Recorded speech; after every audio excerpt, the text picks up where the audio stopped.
Dear friends, welcome to Biblical Parivartana. Welcome to Daily Devotions. దేవుని ప్రేమ ఇదిగో అనే series క్రింద మార్చి 10వ తారీఖుకి చెందినటువంటి లూకాసు వార్త 24వ అధ్యాయంపై మనం ధ్యానించుకుందాం. యేసు ప్రభు యొక్క పునరుద్ధానం గురించినటువంటి వాక్యభాగం ఇది. మెయిన్గా మనం ఇక్కడ ఒక డాక్టర్ కార్సన్ రచించినటువంటి ఒక పోయంని మనం చదువుకుందాం. ఈ పోయంలో 4 స్టాంజాస్ ఉన్నాయి. వాటిని తెలుసుకుందాం. ఆయన కూడా ఈ యొక్క పోయంని అంటే పోయమ్స్ని రాసేటువంటి వ్యక్తి అన్నమాట. ఇక్కడ ఉన్నటువంటి ఈ పోయము ఇంగ్లీష్లో రాయబడింది, దాన్ని ట్రాన్స్లేట్ చేసాం. లండన్ వెరీ ఎయిర్ అనేటువంటి ఛాయతో ఈ పాటను ఇంగ్లీష్లో పాడొచ్చు.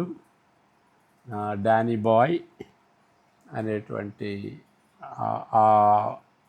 ఆ పాట, అది ఏ విధంగా పాడతారో ఈ పాటను కూడా ఆ విధంగా పాడవచ్చు. అంతకుముందు మనం ప్రార్థన చేసుకుందాం. May the words of my mouth and the meditation of our hearts be pleasing and be acceptable in thy sight, our rock and redeemer. Amen. లూకాసు వార్త 24వ అధ్యాయం కొన్ని వచనాలు చదువుకుందాం. మొదటి 8 వచనాలు, తర్వాత 13 నుండి 25. యేసు ప్రభు పునరుద్ధానుడైనటువంటి సందర్భంలో వ్రాయబడినటువంటి వాక్య భాగం. ఆదివారమున తెల్లవారుచుండగా ఆ స్త్రీలు తాము సిద్ధపరిచిన సుగంధ ద్రవ్యములను తీసుకొని సమాధి వద్దకు వచ్చి, సమాధి ముందర ఉండిన రాయి దొరలింపబడి ఉండుట చూచి లోపలికి వెళ్ళిరి గాని ప్రభువైన యేసు దేహము వారికి కనబడలేదు.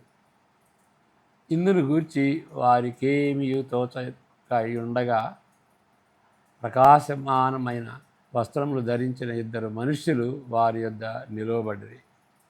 వారు భయపడి ముఖములను నేల మోపి ఉండగా, వీరు సజీవుడైన వానిని మీరెందుకు మృతులలో వెతుకుతున్నారు? ఆయన ఇక్కడ లేడు, ఆయన లేచి ఉన్నాడు. ఆయన ఇంకా గలిలయలో ఉండినప్పుడు మనుష్య కుమారుడు పాపిష్టులైన మనుషుల చేతికి అప్పగింపబడి సిలువ వేయబడి 3వ దినం మందు లేవవలసి ఉన్నదని ఆయన మీతో చెప్పిన మాట జ్ఞాపకము చేసుకున్నాడని వారితో చెప్పాను. అప్పుడు వారు ఆయన మాటలు జ్ఞాపకం చేసుకొని సమాధి వద్ద నుండి తిరిగి వెళ్ళి ఈ సంగతులన్నీ 11 శిష్యులకును తక్కిన వారికి అందరికీ తెలియజేసిరి. ఈ సంగతులు అపోస్తులతో చెప్పిన వారెవరనగా మగ్దలేని మరియయు, యోహాన్నయు, యాకోబు తల్లి అయిన మరియయు, వారితో కూడా ఉన్న ఇతర స్త్రీలను. యాక్చువల్లీ 8 వరకు చాలు, 13 నుండి 25 వరకు. లూకా 24 13 నుండి 25 వరకు. ఇదిగో ఆ దినమందే వారిలో 2 యెరూషలేమునకు ఆమడ దూరమున ఉన్న ఎమ్మాయి అను ఒక గ్రామమునకు వెళ్ళుచు జరిగిన ఈ సంగతులన్నిటినీ గూర్చి ఒకరితో ఒకరు సంభాషించుచుండిరి. వారు సంభాషించుచు ఆలోచించుకుంటుండగా యేసు తానే దగ్గరకు వచ్చి వారితో కూడా నడిచెను. అయితే వారు ఆయనను గుర్తుపట్టలేకుండా వారి కన్నులు మూయబడిన. ఆయన, మీరు నడుచుచు ఒకరితో ఒకరు చెప్పుకొనుచున్న ఈ మాటలేమని అడుగగా వారు దుఃఖముఖులై నిలిచిరి. వారిలో క్లెయిఫా అనువాడు యెరూషలేములో బస చేయుచుండి, ఈ దినములలో అక్కడ జరిగిన సంగతులు నీ ఒక్కడివే ఎరుగవా అని ఆయనను అడిగాను. ఆయన అవి ఏవని వారిని అడిగినప్పుడు వారు నజరేయుడైన యేసును గూర్చిన సంగతులే ఆయన దేవుని ఎదుటను ప్రజలందరి ఎదుటను క్రియలలోను వాక్యములోను శక్తిగల ప్రవక్త అయ్యుండెను. మన ప్రధాన యాజకులను అధికారులను ఆయన ఎలాగు మరణశిక్షకు అప్పగించి శిలువ వేయించిరో నీకు తెలియదా? ఇశ్రాయేలు విమోచింపబోవాడు ఈయనే అని మేము నిరీక్షించి ఉంటుమి. ఇదిగాక ఈ సంగతులు జరిగి నేటికి 3 దినములాయను. అయితే మాలో కొందరు స్త్రీలు తెల్లవారగానే సమాధి యొద్దకు వెళ్ళి ఆయన దేహమును కానక వచ్చి, కొందరు దేవదూతలు తమకు కనబడి ఆయన బ్రతికి ఉన్నాడని చెప్పిరని మాతో చెప్పి మాకు విస్మయము కలుగజేశారు. మాతో కూడా ఉన్న వారిలో కొందరు సమాధి వద్దకు వెళ్ళి ఆ స్త్రీలు చెప్పినట్లు కనుగొనిది కానీ ఆయనను చూడలేదని ఆయనతో చెప్పిరి. లాస్ట్గా 25వ వచనం, అందుకు ఆయన, అవివేకులారా, ప్రవక్తలు చెప్పిన మాటలన్నిటినీ నమ్మని మందమతులారా, క్రీస్తు ఎలాగ శ్రమపడి తన మహిమలో ప్రవేశించుట అగత్యం కాదా అని వారితో చెప్పాను. ఇక్కడ ఈ పోయము పద్యం మొదటి 2 చరణాలు నేను చదివినటువంటి వాక్య భాగంపై ఆధారపడినాయి. మిగిలినటువంటి 2 చరణాలు వేరే వాక్య భాగాలపై ఆధారపడినాయి. అవి కూడా చదువుకుందాం. యోహాను సువార్త 20వ అధ్యాయం 24 నుండి 29 వరకు 3 భాగాలు చదువుతాను.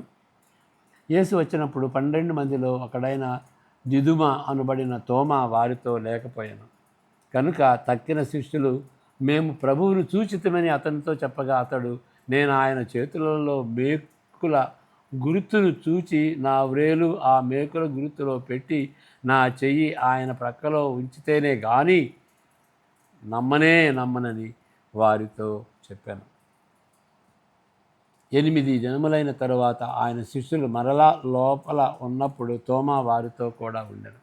తలుపులు మూయబడి ఉండగా యేసు వచ్చి మధ్యను నిలిచి, మీకు సమాధానం కలుగునుగాక అనెను. తరువాత తోమాను చూచి, నీ వ్రేలు ఇటు చాచి నా చేతులు చూడుము, నీ చెయ్యి చాచి నా ప్రక్కలో ఉంచి అవిశ్వాసివి గాక విశ్వాసివై ఉండుమనెను. అందుకు తోమా ఆయనతో, నా ప్రభువా, నా దేవా అనెను. లాస్ట్లో 29వ వచనం, యేసు, నీవు నన్ను చూచి నమ్మితివి, చూడక నమ్మిన వారు ధన్యులని అతనితో చెప్పాను. హెబ్రీ 2వ అధ్యాయం 14-15 వచనాలు. హెబ్రీ 2:14-15. కాబట్టి ఆ పిల్లలు రక్తమాంసములు గలవారైనందున ఆ ప్రకారమే మరణము యొక్క బలము గలవానిని, అనగా అపవాదిని మరణము ద్వారా నశింపచేయకుండుటకు, జీవితకాలమంతయు మరణ భయము చేత దాస్యమునకు లోబడిన వారిని విడిపించుటకును ఆయన కూడా రక్తమాంసములలో పాలువాడాయను. ఇంకొక భాగం 1 కొరింథీ 15వ అధ్యాయం 50 నుండి 58 వరకు.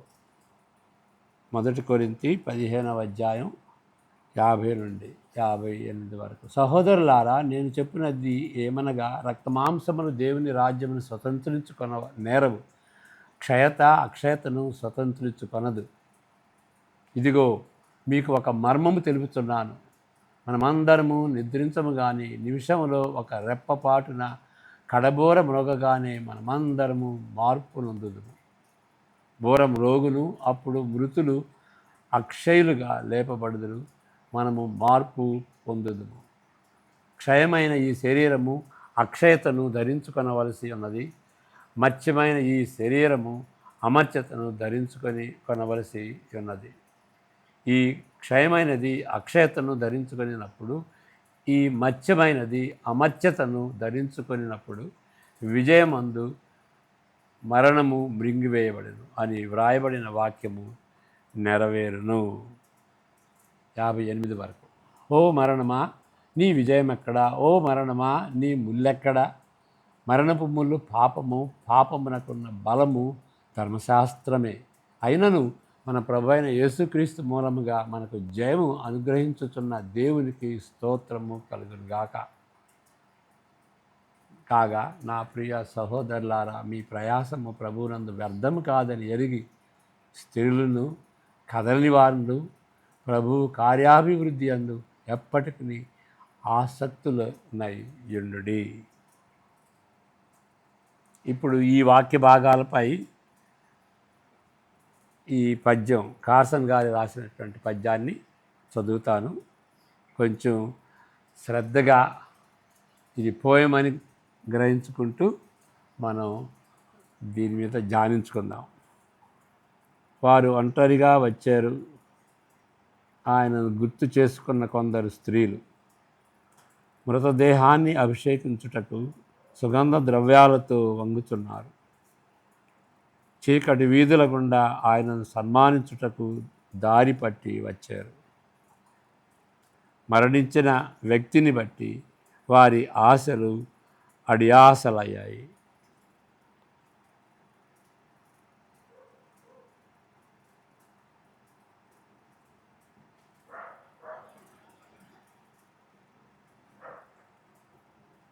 జీవమును సమాధులలో ఎందుకు వెతుకుతున్నారు?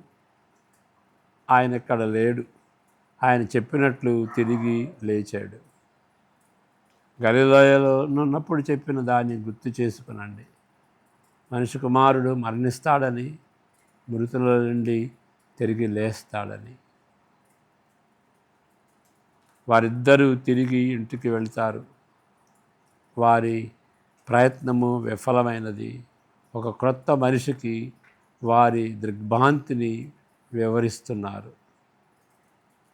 తన శిలువకు ముందు రాజుగా ఎలా కనిపించాడో, వారి ఆశలన్నీ ఆయనతో పాటు ఏ విధంగా సమాధి అయ్యనో,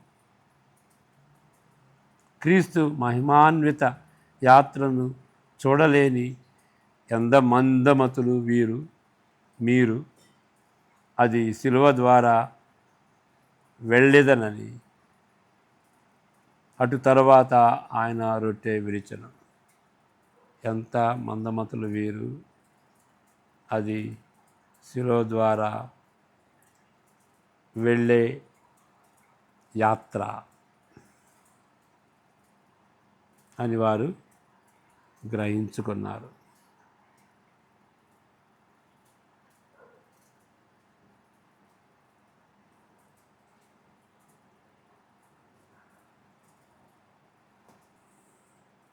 వారి కన్నులు తెరవబడెను. అటు తరువాత ఆయన రొట్టె విరిచెను. వారి కన్నులు తెరవబడెను. లేఖనాల సత్యమును గ్రహించెను. వారికి బోధిస్తున్న వ్యక్తి మరణము నుండి తిరిగి లేచిన వ్యక్తి. ఇప్పుడు తోమా గురించి. ఆయన సంశయవాది. అంత సులభంగా నమ్మడు. సత్యాన్ని తెలుసుకొనకుండా భావోద్రేకాలకు బలికాడు. స్వయంగా మేకు గుర్తులను చూస్తే తప్ప నమ్మనివాడు. ఆయన ప్రక్క గాయాన్ని తాకినప్పుడే తప్ప అబద్ధాన్ని నమ్మడు. అప్పుడు యేసు ప్రవేశించాడు.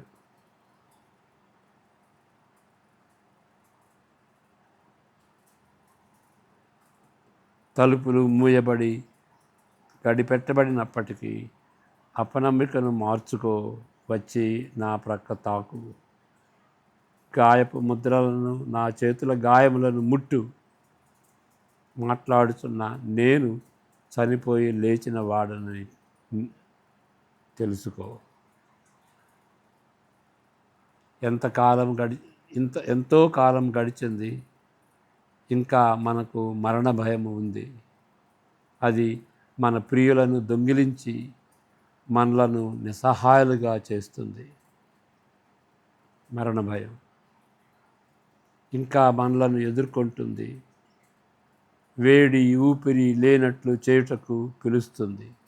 మరణానికి పిలుస్తుంది. జీవితాంతములో చివరి భయంతో. కానీ ఇది నాకు తెలుసు, ఏంటి తెలిసేది?